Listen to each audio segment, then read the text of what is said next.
안녕하세요. 목사님과 제자들입니다. 별코프 조직신학은 총 7권으로 구성되어져 있습니다. 그 중에서 세 번째 인간론에 대해서 이야기하고 있고요. 인간론은 크게 3부로 이루어져 있는데요.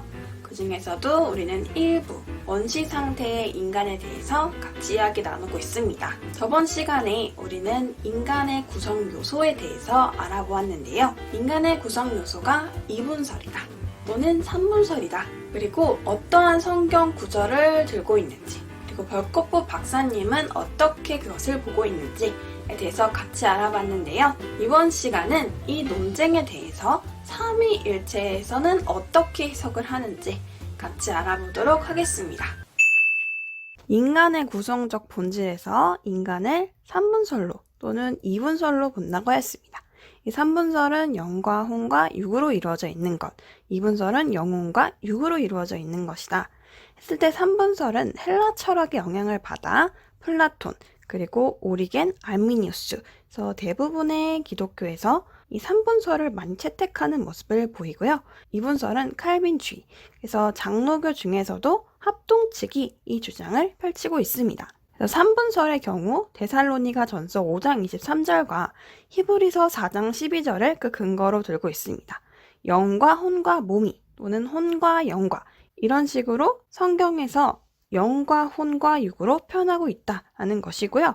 이분설은 창세기 2장 7절 땅의 흙으로 그리고 생기를 이라고 표현을 하고 있고, 그리고 별코프 박사님께서는 마태복음 10장 28절, 누가복음 1장 46절, 47절을 말씀해 주시면서 성경이 두 용어를 교호적으로 사용하고 있다라고 표현하고 있습니다. 그래서 삼분설과 이분설은 아직까지 해결되지 않은 문제로 남아져 있다라는 말씀을 드렸었고요. 그래서 이번 시간 삼위일체 해석에 대해서 같이 알아보도록 하겠는데요. 이분설과 삼분설, 도대체 인간의 구성이 어떻게 이루어져 있는지, 삼위일체 해석은 어떻게 그것을 보고 있는지에 대해서 알아보겠습니다. 삼위일체에서는 인간, 자기보다는 인간을 위해서 십자가에 못 박혀 죽으신 성자 하나님이 인간의 몸이 되시는 과정이 먼저 필요합니다. 요한복음 1장 14절에 보시면 성자 하나님이 말씀이 육신이 되셔서 모든 죄를 담당하셨습니다. 요한복음 19장 30절에 다 이루었다 라고 말씀하셨습니다. 육신이 되시는 성자 하나님의 구속사를 보면요, 영과 육으로만 되어져야 구속을 이룰 수가 있습니다. 영과 혼과 육으로는 구속사가 안 되고요.